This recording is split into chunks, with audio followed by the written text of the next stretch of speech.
BFM Business, Intégral Placement, les réponses aux questions. Ah oui, c'est le sacro-saint moment d'Intégral Placement, le moment où toutes vos questions trouvent leurs réponses, les réponses de nos experts. Et aujourd'hui, on va répondre à toutes vos questions sur votre retraite. Comment préparer au mieux votre retraite? Pour y répondre, deux spécialistes de toutsurmesfinances.com, Jean-Philippe Dubosc et Solène Dimowski, qui viennent de nous rejoindre. Bonjour. Bonjour. Bienvenue sur le plateau de BFM Business. On est d'autant plus ravis de vous accueillir sur ce thème des retraites que vous venez de publier un guide. Alors, je le montre. Tout savoir sur la préparation de ma retraite. Ouais. C'est vrai que c'est une question qui intéresse tout le monde. Et ben oui, c'est pour ça aussi. C'est parce qu'on avait beaucoup de lecteurs qui nous sollicitaient. Bon, il se trouve aussi que chapitre.com, notre éditeur, nous a proposé aussi cet exercice. Mais c'est parce que effectivement, on a beaucoup d'internautes qui nous posent des questions, qui sont très inquiets sur leur retraite, et puis on peut pas leur en vouloir non plus parce que c'est quand même un système qui est compliqué, hein. On a quand même un système qui est pas facile à comprendre. C'est moins qu'on puisse dire, mais on le comprend mieux en lisant ce petit guide, hyper pratique, hein, et encore une fois, voilà, très pédago, 80 pages à peu près, donc pour comprendre au mieux les perspectives pour vos retraites, préparer au mieux votre retraite. Voilà, je le remontre. Il se vend bien là, ça marche bien. Vous sentez que la demande est... 2000 exemplaires déjà vendus, puis là il est disponible maintenant partout en France, ce qui n'était pas le cas au tout début. Donc voilà, maintenant vous pouvez le trouver dans tous les France Loisirs de France. Et bientôt dans tous les pays du monde, hein, l'international, puisque vous allez le traduire dans les 200 pays. Bien sûr, hein, c'est prévu. Voilà. Puis aussi Fnac.com, Amazon et voilà. Chapitre.com.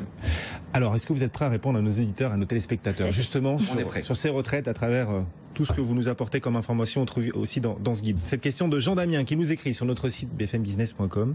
Jean Damien veut bientôt partir à la retraite. Quand dois-je demander la liquidation de mes droits, nous demande-t-il? Alors ça, c'est une vraie question, et c'est une question toujours pareil, c'est un petit peu compliqué. Alors Jean Damien, ce qu'il faut d'abord savoir, c'est que effectivement en France, c'est le salarié qui choisit quand il part à la retraite. C'est pas l'employeur, mais c'est le salarié. Alors ceci dit, il y a quand même des petites règles à respecter. Il faut d'abord avoir atteint l'âge légal de départ à la retraite, c'est-à-dire que c'est l'âge minimum. C'est l'âge à partir duquel les assurés sont autorisés à partir à la retraite. Donc Jean Damien, si vous êtes né à partir de 1955, eh bien c'est 62 ans. Donc vous devez avoir atteint 62 ans. Ensuite, Jean Damien, vous avez tout intérêt à respecter votre durée d'assurance, c'est-à-dire le nombre de trimestres qu'il vous faut pour percevoir une pension de base à taux plein, c'est-à-dire sans décote, sans abattement. Donc ce nombre varie en fonction de l'année de naissance. Si vous êtes né toujours en 1955, il vous faut 166 trimestres. Voilà, donc ça déjà, il faut que vous ayez ça en tête. À partir de ça, vous fixez votre date de départ. Et là, il faut envoyer sa demande, mais c'est pas la peine d'envoyer trop tôt. En fait, il faut envoyer sa demande 4 à 6 mois avant la date choisie. Si vous l'envoyez avant, de toute façon, elle ne sera pas traitée. Donc ça sert pas à grand chose.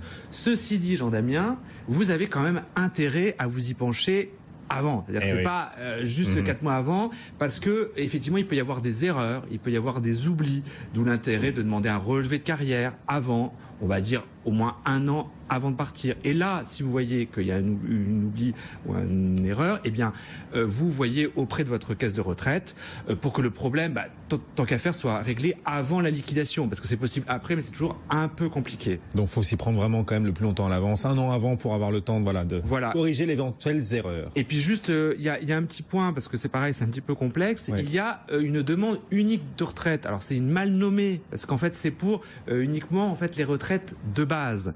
Donc, si vous êtes salarié agricole, artisan et commerçant, oui, effectivement, il n'y a qu'un seul formulaire à remplir. En revanche, si vous avez été ou vous êtes fonctionnaire ou profession libérale, vous devez faire une autre demande qui est spécifique. Et de toute façon, c'est que les retraites de base. C'est-à-dire que pour les retraites complémentaires, vous devez faire également une demande. Solène, il a tout bon là sur sa réponse? Il a tout bon. Vous validez, c'est bon? Je valide. Ils sont cohérents en plus. Ils s'entendent bien. Cette question d'Arthur à présent. Arthur, lui, a entendu parler de dispositifs. Il n'est pas le seul à nous interroger là-dessus. Il a entendu parler de dispositifs qui permettent de travailler après la retraite et percevoir ainsi un revenu de complément en plus des pensions. Pouvez-vous lui en dire plus? Comment on fait justement pour travailler au-delà de la retraite et ainsi générer des compléments de revenus en plus des pensions? Alors, il faut avoir recours à ce qu'on appelle le dispositif cumul emploi-retraite. Donc, en fait, vous partez à la retraite et après, vous recommencez une nouvelle activité professionnelle. Donc, en fait, vous touchez vos pensions de base et complémentaires et en même temps, un revenu d'activité.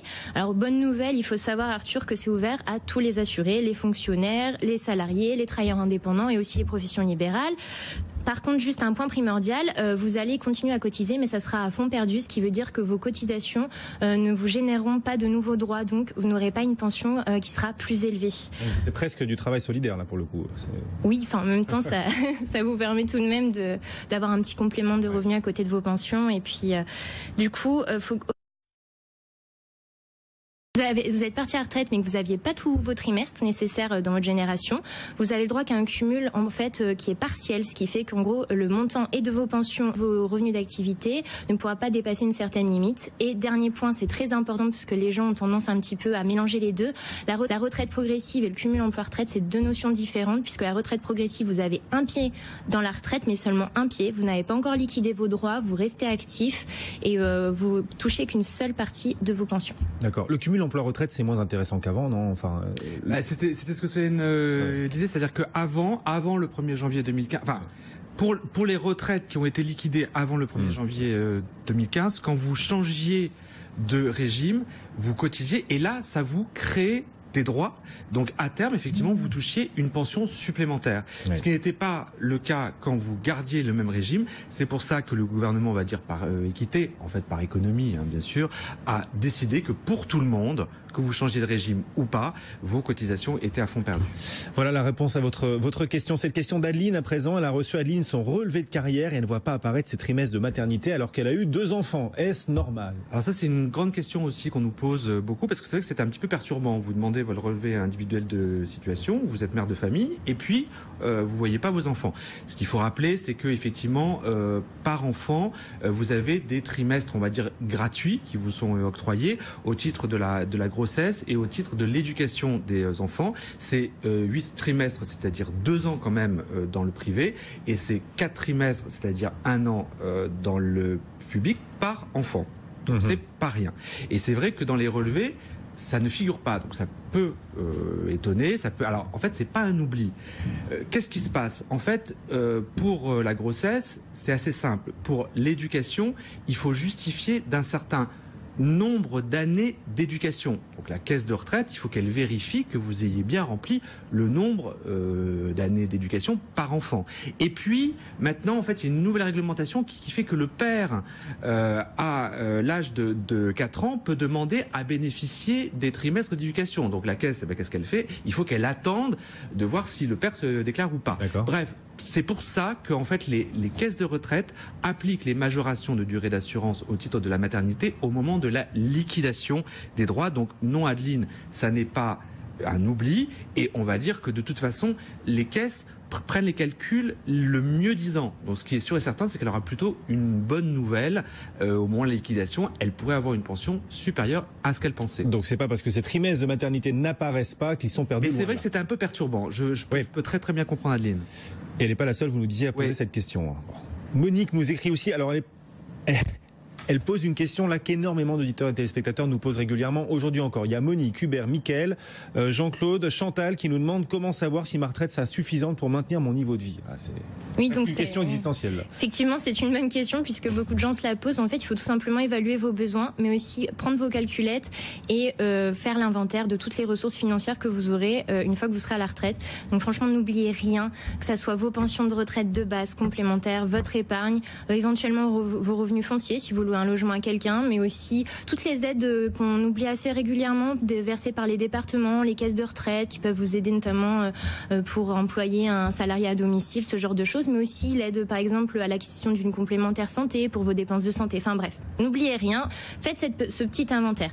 Ensuite, ce qui est important, c'est comment vous allez vivre une fois à la retraite. Est-ce que vous allez en profiter pour beaucoup plus voyager? Est-ce que vous allez au contraire faire un petit peu moins de sorties? Alors pour vous aider, on peut déjà... on a un chiffre, c'est 70% à peu près de vos revenus que vous touchiez quand vous étiez actif. Vous allez pouvoir vivre avec 70% quand vous serez à la retraite. À peu près. Et ensuite, ce que vous pouvez faire, c'est évaluer vos besoins, les mettre en 2 catégories. Les essentiels, donc ça sera toutes vos factures, vos loyers, vos impôts, vos charges, votre nourriture, tout ce qui est vraiment obligatoire et ce qui est facultatif et ce qui est dans le cadre des loisirs, des voyages, donc les dépenses dont vous pouvez vous passer en cas de coup dur. Et ensuite, dernier point très très important pour savoir ce dont vous aurez besoin une fois à la retraite, c'est aussi de penser que actuellement vous êtes peut-être en bon état, vous êtes peut-être un bon état de santé, mais ça ne sera pas forcément le cas dans les années à venir. Donc pensez aux imprévus. Prévoir les dépenses futures. Et pour ceux qui veulent préparer au mieux leur retraite, par exemple en défiscalisant pour plus tard, enfin, il y a la rente, ça peut être intéressant. Le PERP, c'est toujours une bonne solution pour investir à la retraite. C'est-à-dire que ce que je vais pas payer en impôt grâce au PERP aujourd'hui, je vais certes le payer plus tard, mais sur les revenus plus faibles. Donc finalement, ça me permet de défiscaliser. Alors c'est vrai qu'il y a une aversion des Français vis-à-vis de la rente. Les Français n'aiment pas la rente. La rente n'a pas bonne presse, on va dire, en France. C'est vrai qu'il y a toujours le fait de dire en fait j'ai cotisé, puis si je décède rapidement, mes ayants droit ils n'auront rien, donc en fait j'ai cotisé puis pour rien. Bon, alors ce qu'il faut savoir, c'est qu'il y a des options de réversion. La plupart des produits de retraite, alors bien sûr c'est plus cher, c'est une option payante, mais donc permet, si vous décédez, qu'il y ait une partie de la rente qui soit, ou la totalité qui soit versée à vos ayants droit. Il y a aussi un calcul à faire, c'est que maintenant on vit à peu près 20 ans à la retraite. On est l'un des pays au monde où les gens passent le plus de temps à la retraite. Là, c'est un revenu qui est sûr, c'est-à-dire que vous êtes sûr quand même tous les mois d'avoir un revenu jusqu'à votre décès. Faut y réfléchir. Est-ce qu'il y a beaucoup de produits financiers, beaucoup de rachats programmés qui peuvent durer comme ça pendant 20 ans? Voilà, il faut réfléchir. Il faut y penser. Se rendre compte que la rente, c'est peut-être pas si mauvais que ça. Et il faut y penser combien de temps avant la retraite c'est-à-dire qu'il faut s'en occuper aux alentours de 40 ans. C'est-à-dire que si vous en occupez après, il faut un effort d'épargne important. En gros, ce qu'on dit, c'est que pour avoir à peu près 1000 euros de rente, il faut avoir épargné au moins 300 000 euros. Voilà, vous avez les chiffres et le calendrier en tête. Y penser dès l'âge de 40 ans. Cette question de Cassien, alors lui, il est auto-entrepreneur. Est-ce que je cotise pour la retraite, nous demande-t-il? Alors ça, c'est une vraie question aussi, parce qu'en fait, la plupart des auto-entrepreneurs ne pensent pas qu'ils cotisent pour la retraite. Alors, pour la simple et bonne raison que, en fait, ils paient des charges auprès de l'URSSAF. Et c'est l'URSSAF qui, après, reverse aux différentes caisses, maladie, prévoyance, retraite. Donc, eux, en fait, ils ne voient pas, quelque part, qu'ils versent des cotisations à une caisse de retraite. Alors, oui, effectivement, Cassien, bonne nouvelle, vous cotisez à la retraite. Alors, c'est pas la même, parce que forcément, on est en France, vous pensez bien que ça n'est pas simple. Donc, Cassien, si votre activité d'auto-entrepreneur est une activité artisanale ou commerciale, pour la retraite, vous cotisez auprès du régime social des indépendants, le RSI. Si, en revanche, vous avez une activité de service ou une activité de prestation intellectuelle, comme la traduction, le conseil, des choses comme ça, eh bien là, vous cotisez auprès d'une caisse de retraite de profession libérale qui s'appelle la CIPAV. Et les choses vont peut-être changer. Parce que dans le projet de loi de financement de la sécurité sociale pour 2017, qui est actuellement, d'ailleurs c'est le premier jour d'examen à l'Assemblée nationale, eh bien il est prévu que pour les nouveaux auto-entrepreneurs, qui s'appellent micro-entrepreneurs depuis le 1er janvier 2016 d'ailleurs, eh bien ils seront forcément affiliés au RSI, quelle que soit la nature de leur activité. D'accord, mais pas ceux qui ont lancé leur activité avant. Alors, ils auront le choix. Ah d'accord. Ils pourront, de 2018 à 2023, ils pourront faire le choix. Les gens qui sont à la CIPAV pourront passer au RSI. Et pour la petite histoire, du coup, il y aura une... Parce que forcément, les caisses n'ont pas les mêmes règles. Voilà, Cassien, la réponse concrète à votre question. Des règles du jeu compliquées et qui changent en plus, mais là, réponse quand même très précise. Question de Robert à présent. Il a exercé, Robert, est toujours sur notre site bfmbusiness.com. Continuez de nous interroger.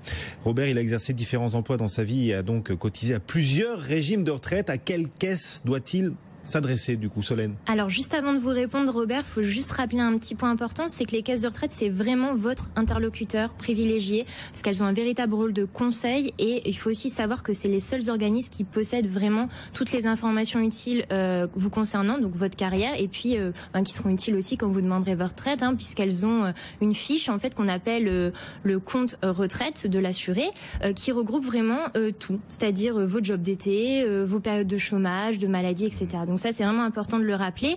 Et pour répondre plus spécifiquement à votre question, mieux vaut s'adresser à la toute dernière caisse en fait à laquelle vous êtes affilié ou vous avez été affilié, puisque pour la bonne et simple raison que ça sera celle qui en gros dispose de toutes les dernières informations vous concernant, et donc qui pourra vous donner les estimations les plus exactes sur le montant de votre pension notamment, ce qui est quand même important, je pense, pour vous. C'est sûr, donc Voilà. privilégiez toujours la dernière caisse à laquelle vous avez cotisé. Elle cumule Exactement. toutes les informations sur votre carrière. Merci beaucoup à tous les deux pour ces réponses aux questions de nos auditeurs, nos téléspectateurs. Jean-Philippe Dubosc et Solène Dimowski pour toutsursmesfinance.com et ce guide, donc tout savoir sur la préparation de ma retraite que vous pouvez retrouver partout. Partout. Partout. En France, Et à l'international, donc. et 9,90 €, c'est pas cher. C'est pas cher. Merci à tous les deux de venir nous voir et d'avoir répondu aussi précisément aux questions de nos auditeurs, nos téléspectateurs. Le CAC 40 toujours en hausse d'un peu plus d'1%, 4500 points environ.